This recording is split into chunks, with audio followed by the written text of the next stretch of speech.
ಚನ್ನಗಿರಿ ತಾಲೂಕು ಶ್ರೀ ಕ್ಷೇತ್ರ ಮಾವಿನಮಳೆ ಶ್ರೀ ಗುರು ಮಹಾರುದ್ರ ಸ್ವಾಮಿ ದೇವಸ್ಥಾನದ ಕಳಸಾವರಣವನ್ನು ಮಾಡಿ ಶ್ರೀಮದ್ ಉಜಿನಿ ಸದ್ಧರ್ಮ ಸಿಂಹಾದೇಶ್ವರ ಶ್ರೀ 1008 ಜಗದ್ಗುರು ಸಿದ್ಧಲಿಂಗ ರಾಜಿ ದೇಶಿಕೇಂದ್ರ ಶಿವಾಚಾರ್ಯ ಮಹಾಭಗವತ್ ಪಾದಾಂಗಳನವರು ಸಿದ್ಧರ್ಮ ಸಿಂಹಾಸನ ಮಹಾಪೀಠ ಉಜಿನಿ ಕರ್ನಾಟಕ ಹಾಗೂ ಮಧ್ಯಪ್ರದೇಶ ಇವರ ದಿವ್ಯ ಸಾನ್ನಿಧ್ಯದಲ್ಲಿ ಕಳಸಾರೋಹಣ ನೆರವೇರಿತು. ಕಾರ್ಯಕ್ರಮದ ಅಧ್ಯಕ್ಷತೆಯನ್ನು ಷಡಕ್ಷರಿ ಬ್ರಹ್ಮ ರೇಣುಕಾ ಶಿವಾಚಾರ್ಯ ಮಹಾಸ್ವಾಮಿಗಳು, ಯಡೂರು ಕ್ಷೇತ್ರ, ಶ್ರೀ ಡಾಕ್ಟರ್ ಅಭಿನವ ಸಿದ್ಧಲಿಂಗ ಶಿವಾಚಾರ್ಯ ಸ್ವಾಮಿಗಳು, ಶಿಲಾಮಠ ತಾವರೀಕೆರೆ, ಡಾಕ್ಟರ್ ಬಸವ ಜಯಚಂದ್ರ ಸ್ವಾಮೀಜಿ, ಹಾಲುಸ್ವಾಮಿ ವಿರಕ್ತಮಠ ಚನ್ನಗಿರಿ, ಎಂ ತಿಪ್ಪೇಸ್ವಾಮಿ ಹಿರಿಯ ವಕೀಲರು, ಟಿ.ವಿ. ರಾಜು ಪಟೇಲ್ ತುಮ್ಕೋಸ್ ನಿರ್ದೇಶಕರು ಹಾಗೂ ಉಪಸ್ಥಿತರು ಇದ್ದರು. ಪಾಶ್ಚಾತ್ಯ ದೇಶಗಳಲ್ಲಿರ್ತಕ್ಕಂಥ ಜನ ದೇವರಿಗಿಂತ ಹೆಚ್ಚಾಗಿ ತಮ್ಮ ದೇಹವನ್ನು ಪ್ರೀತಿ ಮಾಡ್ತಾರಂತೆ. ದೇವರಿಗಿಂತ ಹೆಚ್ಚಾಗಿ ತಮ್ಮ ಇಡೀ ಜಗತ್ತಿನೊಳಗೆ ಒಂದು ದೇಶದ ಜನ ಇದಕ್ಕೆ ಅಪವಾದ. ಆ ದೇಶದ ಜನ ತಮ್ಮ ದೇಹವನ್ನು ಪ್ರೀತಿ ಮಾಡೋದಿಲ್ಲ, ಬದಲಾಗಿ ದೇವರನ್ನ ಪ್ರೀತಿ ಮಾಡ್ತಾರಂತೆ. ಅದು ಭಾರತ ದೇಶದ ಜನ. ದೇವರಿಗಾಗಿ ಏನೆಲ್ಲ ಮಾಡ್ತೀರಿ? ಇವತ್ತು ನಡೆದಿರೋ ಕಾರ್ಯಕ್ರಮ ಕೂಡ ದೇವರಿಗಾಗಿನೇ. ವ್ರತ, ನಿಯಮ, ಉಪವಾಸ, ವನವಾಸ, ಆಚರಣೆ, ನಿಯಮಗಳು, ಪಾದಯಾತ್ರೆ, ರಥೋತ್ಸವ, ಜಾತ್ರೆ, ಹಬ್ಬ, ಹರಿದಿನ, ವರ್ಷದ 365 ದಿನವೂ ಕೂಡ ಒಂದಲ್ಲ ಒಂದು ಭಗವಂತನಿಗಾಗಿ, ದೇವರಿಗಾಗಿ, ಗುರುವಿಗಾಗಿ ವ್ರತ ನಿಯಮ ಆಚರಣೆಗಳನ್ನು ಮಾಡತಕ್ಕಂಥ ಸಂಸ್ಕೃತಿ ಸಂಸ್ಕಾರ ಯಾವ ದೇಶದಲ್ಲಾದರೂ ಇದ್ದರೆ ಅದು ಭಾರತ ದೇಶದಲ್ಲಿ ಅನ್ನುವಂಥದ್ದು. ಇದು ಮಹಾರುದ್ರ ಸ್ವಾಮಿಯ ಕ್ಷೇತ್ರ. ರೇಣುಕ ಶಿವಾಚಾರ್ಯ ಸ್ವಾಮೀಜಿಯವರು ಈಗಾಗಲೇ ಈ ಕ್ಷೇತ್ರದ ಸ್ಥಳ ಪುರಾಣವನ್ನು, ಇತಿಹಾಸವನ್ನು, ಮಹಿಮೆಯನ್ನು, ಭಕ್ತರು ನಡೆದುಕೊಳ್ಳುವಂಥ ರೀತಿಯನ್ನು, ಸ್ವಾಮಿಯ ಆಶೀರ್ವಾದದ ಬಗೆಯನ್ನು ವಿವರವಾಗಿ ತಿಳಿಸಿದ್ದಾರೆ. ಮಹಾರುದ್ರ ಸ್ವಾಮಿ ಅಂದರೆ ಬೇರೆ ಏನೂ ಅಲ್ಲ, ಸಾಕ್ಷಾತ್ ವೀರಭದ್ರನ ಮತ್ತೊಂದು ಪ್ರತಿರೂಪವೇ. ಯಾವ ರೀತಿಯಾಗಿ ರಾಯಚೋಟಿಯಲ್ಲಿ ರಾಯಚೋಟೇಶ್ವರ ಅಂತ ಕರಿತೀವಿಯೋ, ವೀರಭದ್ರೇಶ್ವರ ಅಂತ ಕರಿತೀವಿಯೋ, ಹಾಗೆ ಮಾವಿನಮಳೆಯ ಮಹಾರುದ್ರ ಸ್ವಾಮಿಯು ಕೂಡ ವೀರಭದ್ರ ಸ್ವಾಮಿಯ ಅಪರಾವತಾರವೇ ಅನ್ನುವಂಥದ್ದನ್ನು ಈ ಸಂದರ್ಭದಲ್ಲಿ ತಿಳಿದುಕೊಳ್ಳುವಂಥದ್ದು. ನಿಮಗೆಲ್ಲ ನೆನಪಿರಲಿ, ನಮ್ಮ ದೇಶದೊಳಗೆ ನೌಕಾಪಡೆ, ವಾಯುಪಡೆ, ಭೂಸೇನೆ ಅನ್ನುವಂಥ 3 ಯುದ್ಧದ ಸಂಬಂಧಪಟ್ಟಂಥ ಇಲಾಖೆಗಳು ಇರ್ತಕ್ಕಂಥದ್ದನ್ನು ನಾವು ನೋಡುತ್ತೇವೆ. ಅದಕ್ಕೆ ಒಬ್ಬೊಬ್ಬ ದಂಡನಾಯಕರು ಇರ್ತಾರೆ. ಜನರಲ್ ಅಂತ ಇರ್ತಾರೆ, ಅಡ್ಮಿರಲ್ ಅಂತ ಇರ್ತಾರೆ, ಏರ್ ಚೀಫ್ ಮಾರ್ಷಲ್ ಅಂತ ಇರ್ತಾರೆ. ಹಾಗೆ ದೇವತೆಗಳ ಸಮೂಹಕ್ಕೆ, ದೇವತೆಗಳ ಗಣಕ್ಕೆ ಸೇನಾಧಿಪತಿಯಾಗಿ ಮಹಾದಂಡನಾಯಕನಾಗಿರ್ತಕ್ಕಂತಹ ದೈವ ಯಾರಾದರೂ ಇದ್ದರೆ ಅದು ವೀರಭದ್ರ ಸ್ವಾಮಿ ಅನ್ನುವಂಥದ್ದು. ಅಷ್ಟೇ ಅಲ್ಲ, ನಂದ್ಯಾದಿ ಪ್ರಮಥಗಣ ಅಂತ ನಾವೇನು ಕರಿತೀವಿ, ಬಹುಶಃ ಇಲ್ಲಿ ಇರತಕ್ಕಂಥ ಅರ್ಚಕ ಪುರೋಹಿತರಿಗೆ ಅದರ ಮಾಹಿತಿ ಇರ್ತದೆ. 24 ಪ್ರಮಥಗಣರು ಅಂತೇನು ಕರೀತಾರೆ, ಅದರಲ್ಲಿ ನಂದಿಯೇ ಮೊದಲಾದ ವೀರ ಸಹಿತವಾದ ಏನು 24 ಜನರು ಇರ್ತಾರೆ. ಆ ಪ್ರಮಥಗಣರಲ್ಲಿ ಅತ್ಯಂತ ಪ್ರಮುಖನಾಗಿರ್ತಕ್ಕಂಥ ದೈವ ಅಂದರೆ ಅದು ವೀರಭದ್ರ ಸ್ವಾಮಿ ಅನ್ನುವಂಥದ್ದು. ವಿಶೇಷ ಅಂದರೆ ನಿಮಗೆಲ್ಲ ನೆನಪಿರಲಿ, ಎಲ್ಲ ದೇವರುಗಳಿಗೆ ಒಂದೊಂದು ಶಕ್ತಿ ಇರ್ತದೆ. ಆದರೆ ವೀರಭದ್ರ ಸ್ವಾಮಿಯಲ್ಲಿರುವಂಥ ಶಕ್ತಿ ಏನಪ್ಪ ಅಂತ ಕೇಳಿದರೆ ಕೇವಲ ಶಿಷ್ಟರನ್ನು ರಕ್ಷಣೆ ಮಾಡೋದು, ದುಷ್ಟರನ್ನು ಶಿಕ್ಷಿಸುವಂತಹ ಶಕ್ತಿ ಇರತಕ್ಕಂಥ ದೇವರು ಅಂದರೆ ಅದು ವೀರಭದ್ರ ಸ್ವಾಮಿ. ವೀರಭದ್ರ ಸ್ವಾಮಿ 3 ಪದಗಳಿದಾವೆ. ಸಾಮಾನ್ಯವಾಗಿ ವೀರ ಅಂದರೆ ನೀವೆಲ್ಲ ಏನು ತಿಳ್ಕೊಳ್ತೀರಿ ಅಂದರೆ ಶೂರ, ವೀರ, ಭಾಳ ದೈಹಿಕವಾಗಿ ಬಲಿಷ್ಠನಾಗಿರ್ತಕ್ಕಂಥವನು, ಭುಜಬಲ ಉಳ್ಳವನು, ರಣಧೀರನು, ಶೂರನು ಅನ್ನುವಂತಹ ಕಲ್ಪನೆ ಇದೆ. ಆದರೆ ವೀರ ಅನ್ನುವಂಥದ್ದಕ್ಕೆ ಬಹಳ ಸುಂದರವಾಗಿ ಒಬ್ಬ ಸುಭಾಷಿತಕಾರ ಹೇಳ್ತಾನೆ, ನರಣೆ ವಿಜಯಾತ್ ಶೂರ ಅಧ್ಯಯನ ನಚ ಪಂಡಿತ. ನೀವೆಲ್ಲ ತಿಳ್ಕೊಂಡಿದ್ರಿ, ರಾಜ್ಯದ ಸೈನಿಕರು ಇರ್ತಾರಲ್ಲ, ಬೇರೆ ರಾಜ್ಯಕ್ಕೆ ಹೋದಾಗ 100 ಸೈನಿಕರನ್ನು ಹೊಡೆದುರುಳಿಸಿ ಆ ರಾಜ್ಯವನ್ನು ವಶಪಡಿಸಿಕೊಂಡು ವಿಜಯವನ್ನು ಸಾಧಿಸ್ತಾರೆ. ಅವನು ರಾಜ, ಅವನು ಸೈನಿಕ, ವೀರ, ಶೂರ ಅಂದರೆ ಆ ಜ್ಞಾನಿ ಹೇಳ್ತಾನೆ ಅಲ್ಲ ಅಂತ. ಬೇಕಾದಷ್ಟು ಪಂಡಿತ ಇದ್ದಾನೆ, ಅನೇಕ ಭಾಷೆಗಳನ್ನು ಮಾತನಾಡ್ತಾನೆ, ಅವನು ವೀರನ ಶೂರನ ಅಂದರೆ ಅಲ್ಲ. ಕೇಳಿದ್ದೆಲ್ಲ ದಾನವನ್ನು ಕೊಡ್ತಾನೆ, ಇಲ್ಲ ಅನ್ನುವಂಥ ಮಾತೇ ಇಲ್ಲ, ಅವನು ದಾನ ಶೂರನ ಅಂದರೆ ಅದಕ್ಕೂ ಅಲ್ಲ ಅಂತ ಹೇಳ್ತಾನೆ. ಹಾಗಾದರೆ ಯಾರು ವೀರ ಯಾರು ಶೂರ ಅನ್ನುವಂಥ ಮಾತಿಗೆ ಆತೇ ಉತ್ತರ ಕೊಡ್ತಾನೆ, ಇಂದ್ರಿಯಾಣಾಂ ವಿಜಯೀ ಶೂರ. ಯಾರು ತನ್ನ ಪಂಚೇಂದ್ರಿಯಗಳ ಮೇಲೆ ಪ್ರಭುತ್ವವನ್ನು ಸಾಧಿಸಿ ಯಾವುದು ಧರ್ಮ ಮಾರ್ಗದಲ್ಲಿದೆಯೋ, ನೀತಿ ಮಾರ್ಗದಲ್ಲಿದೆಯೋ, ನ್ಯಾಯ ಮಾರ್ಗದಲ್ಲಿದೆಯೋ ಅದನ್ನು ಮಾತ್ರ ಸ್ವೀಕರಿಸಿ ಅದರಂತೆ ನಡೆಯುವಂಥ ಗುಣವುಳ್ಳಾತನೇ ವೀರ ಶೂರ ಅನ್ನುವಂಥ ಮಾತನ್ನ ಆ ಸುಭಾಷಿತಕಾರ ಹೇಳ್ತಾರೆ. ಹಾಗಾದರೆ ಯಾವುದು ವೀರತ್ವ? ಕೆಲವು ಉದಾಹರಣೆಗಳನ್ನು ಕೊಡೋದಾದರೆ, ಆರಂಭದಿಂದ ನೀವೆಲ್ಲ ಮತದಾನ ಅನ್ನುವಂಥದ್ದನ್ನು ಕಂಡುಕೊಂಡು ಬಂದಿದ್ದೀರಿ. ಎಲೆಕ್ಷನ್ ಬಂತು ಅಂದರೆ ಭಾಳ ಜನ ಆ ಪಕ್ಷದವರು ಈ ಪಕ್ಷದವರು ನಮಗೆ ಮತದಾನ ಮಾಡ್ರಿ ಅಂತ ಕೇಳುವಂಥದ್ದನ್ನು ನೀವೆಲ್ಲ ಕೇಳ್ಪಟ್ಟವರಿದ್ದೀರಿ. ಆ ಪದದೊಳಗೆ ಭಾಳ ಅದ್ಭುತವಾದ ಅರ್ಥ ಇದೆ, ಮತದಾನ. ಆದರೆ ಎಲ್ಲರೂ ಮಾಡುವಂಥದ್ದೇನು? ಮತವನ್ನು ವಸ್ತುಗಳಿಗಾಗಿ, ದ್ರವ್ಯಕ್ಕಾಗಿ, ಇನ್ನೊಂದಕ್ಕಾಗಿ ಮಾರುವಂಥದ್ದನ್ನು ನೋಡ್ತೀವಿ.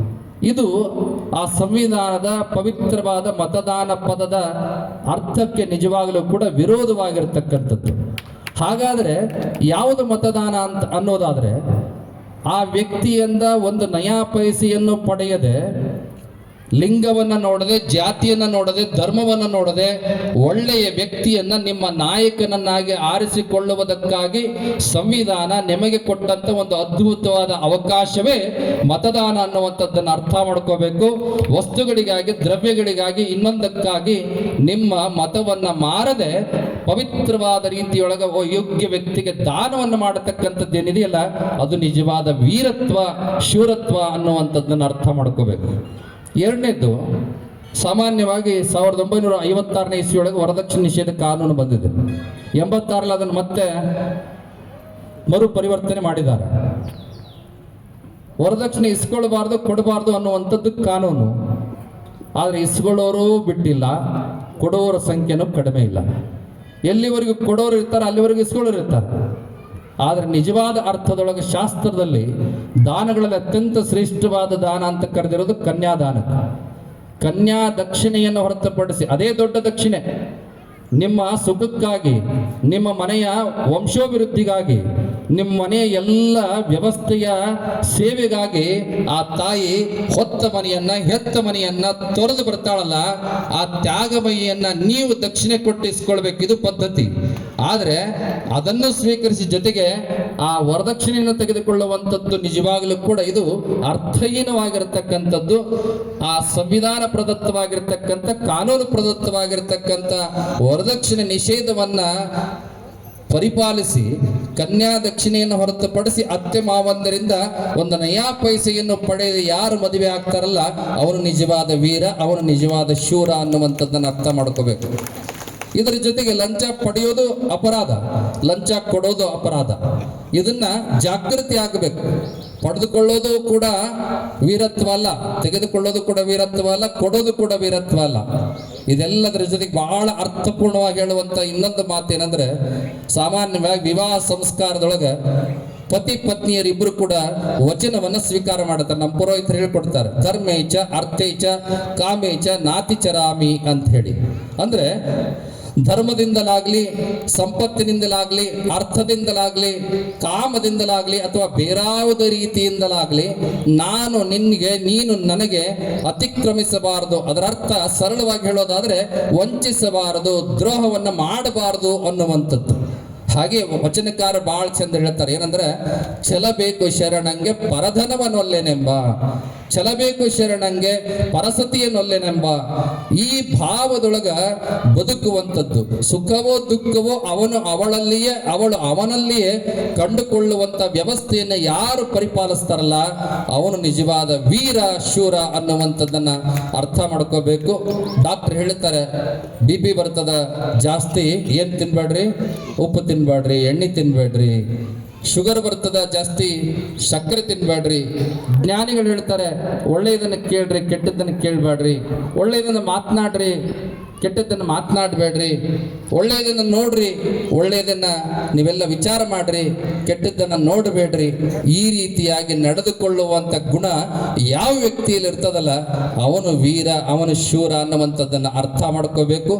ಸಮಾಜಕ್ಕಾಗಿ, ದೇಶಕ್ಕಾಗಿ, ನಾಡಿಗಾಗಿ, ನುಡಿಗಾಗಿ, ತಂದೆ ತಾಯಿಗಳಿಗಾಗಿ, ವಿಶೇಷವಾಗಿ ಇನ್ನೊಂದು ಮಾತು ಹೇಳೋದಾದ್ರೆ, ಯಾರು ಅತ್ಯಂತ ಶ್ರೇಷ್ಠವಾದ ಯಾವುದೇ ಅಧಿಕಾರ ಸಂಪತ್ತು ಎಷ್ಟೇ ದೊಡ್ಡವನಾಗಿದ್ದರೂ ಕೂಡ ಹೆತ್ತ ತಂದೆ ತಾಯಿಗಳನ್ನ ಜೊತೆಗಿಟ್ಟುಕೊಂಡು ಅವರನ್ನು ಪ್ರೀತಿ ಮಾಡ್ತಾನಲ್ಲ ಅವನು ನಿಜವಾದ ವೀರ ಅನ್ನುವಂಥದ್ದನ್ನ ಈ ಸಂದರ್ಭದಲ್ಲಿ ತಿಳ್ಕೊಳ್ಬೇಕಾಗ್ತದ. ಅದರ ಜೊತೆಗೆ ತನ್ನ ಧರ್ಮ ಪತ್ನಿಯನ್ನು ಹೊರತುಪಡಿಸಿ ಉಳಿದೆಲ್ಲಾ ಹೆಣ್ಣು ಮಕ್ಕಳನ್ನ ತಾಯಿ ತಂಗಿ ಅಂತೇಳಿ ನೋಡುವಂತ ಸಂಸ್ಕಾರ ಯಾವ ವ್ಯಕ್ತಿಯಲ್ಲಿ ಇರ್ತದ ಅವನು ನಿಜವಾಗಲೂ ಕೂಡ ವೀರನಾಗೋದಕ್ಕೆ ಸಾಧ್ಯ ಇದೆ. ಹೀಗೆ ಇಂಥ ವೀರತ್ವದ, ಶೂರತ್ವದ ಎಲ್ಲ ನ್ಯಾಯಯುತವಾಗಿರ್ತಕ್ಕಂಥ ಧರ್ಮಸಮ್ಮತವಾಗಿರ್ತಕ್ಕಂಥ ಗುಣಗಳನ್ನ ಆಶೀರ್ವಾದ ಮಾಡತಕ್ಕಂಥ ದೇವರು ಯಾರಾದ್ರೂ ಇದ್ರೆ ಅದು ವೀರಭದ್ರ ಅನ್ನುವಂಥದ್ದನ್ನ, ಮಹಾರುದ್ರ ಅನ್ನುವಂಥದ್ದನ್ನ ಅರ್ಥೈಸಿಕೊಳ್ಳಬೇಕು. ಭದ್ರ ಅಂದ್ರೆ ಆ ವಿಶೇಷವಾಗಿರ್ತಕ್ಕಂಥ ರಕ್ಷಣೆಯನ್ನು ಕೊಡ್ತಕ್ಕಂಥ ಸ್ವಾಮಿ, ಅಂದ್ರೆ ಒಡೆಯ, ಅಮಾಲಿಕ ಅನ್ನುವಂಥದ್ದು. ಈ ಎಲ್ಲಾ ಗುಣಗಳ ಮಾಲೀಕ ಯಾರಪ್ಪ ಅಂತ ಕೇಳಿದ್ರೆ ಆತ ವೀರಭದ್ರ ಸ್ವಾಮಿ, ಮಹಾರುದ್ರ ಸ್ವಾಮಿ ಅನ್ನುವಂಥದ್ದನ್ನ ಎಲ್ಲರೂ ಕೂಡ ತಿಳಿದುಕೊಂಡು, ವಿಶೇಷವಾಗಿ ಇನ್ನೊಂದು ಮಾತನ್ನ ಎಲ್ಲರೂ ಕೂಡ ಅರ್ಥ ಮಾಡ್ಕೊಳ್ಬೇಕು. ಏನಪ್ಪಾ ಅಂದ್ರೆ ನಾವೆಲ್ಲ ಕನ್ನಡಿಗರು ಅನ್ನುವಂಥ ಪದ ಬಳಕೆಯನ್ನು ಮಾಡುತ್ತಿರ್ತೀವಿ. ಆದ್ರೆ ಈ ಕನ್ನಡಿಗ ಶಬ್ದ ಅನ್ನುವಂಥದ್ದು ಯಾವ ದೇವರಿಂದ ಬಂದಿದೆ ಅಂತ ಕೇಳಿದ್ರೆ ಅದು ವೀರಭದ್ರ ಸ್ವಾಮಿಯಿಂದ ಬಂದಿರತಕ್ಕಂಥ ಪದ. ಯಾಕಂತ ಕೇಳಿದ್ರೆ ಬ್ರಹ್ಮ ವಿಷ್ಣು ಇವರಿಬ್ಬರಲ್ಲಿ ಕಮಲದ ಅಧಿಪತಿ ಯಾರು? ವಿಷ್ಣು. ಆ ವಿಷ್ಣು ಒಂದು ಬಾರಿ ವೀರಭದ್ರನ ಪಾದ ಪೂಜೆಯನ್ನು ಮಾಡತಕ್ಕಂಥ ಸಂದರ್ಭ ಬಂದಾಗ ಪ್ರತಿನಿತ್ಯ 1000 ಕಮಲಗಳಿಂದ ಪೂಜೆ ಮಾಡ್ತಿರ್ತಾನೆ. ಕೊನೆಗೊಂದು ದಿನ ಪೂಜೆ ಪರಿಸಮಾಪ್ತಿ ಆಗಬೇಕಾದ್ರೆ ಅವತ್ತು ಒಂದು ಕಮಲ ಮಾಯ ಆಗ್ತಿರ್ತದೆ. 999 ಕಮಲಗಳು ಸಿಗ್ತವೆ, 1000 ಕಮಲ ಮಾಯ ಆಗ್ತಿರ್ತದೆ. ಎಷ್ಟು ಬಾರಿ ಪ್ರಯತ್ನ ಮಾಡಿದ್ರು ಅದು ಸಿಗೋದಿಲ್ಲ.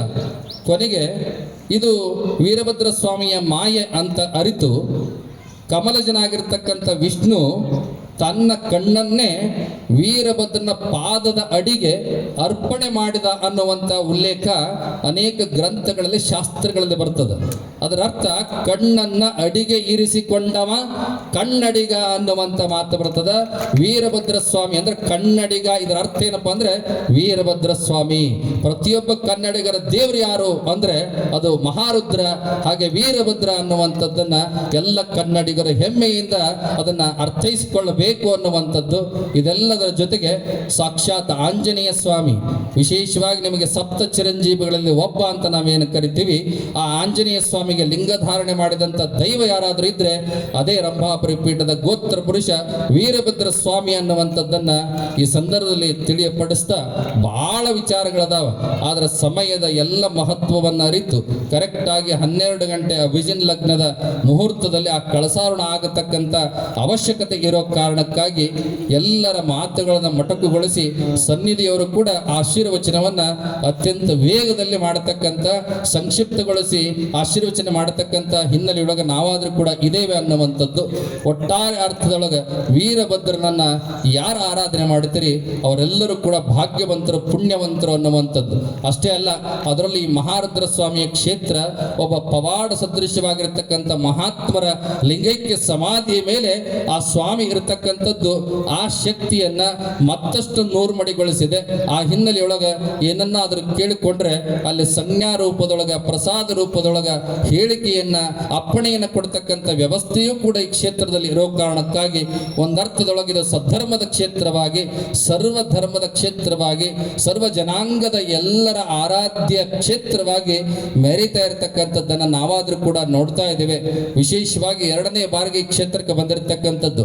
ಹಿಂದೆ 4 ಜನ ಜಗದ್ಗುರುವರ ಸನ್ನಿಧಾನದೊಳಗೆ ನೂತನವಾಗಿ ಕಟ್ಟಡಗೊಂಡಂತಹ ಕಲ್ಯಾಣ ಮಂಟಪದ ಉದ್ಘಾಟನೆಗಾಗಿ ಬಹಳ ದೊಡ್ಡ ಕಾರ್ಯಕ್ರಮ ಈ ಕ್ಷೇತ್ರದಲ್ಲಿ ನಡೆದುಕೊಂಡು ಬಂದಿತ್ತು.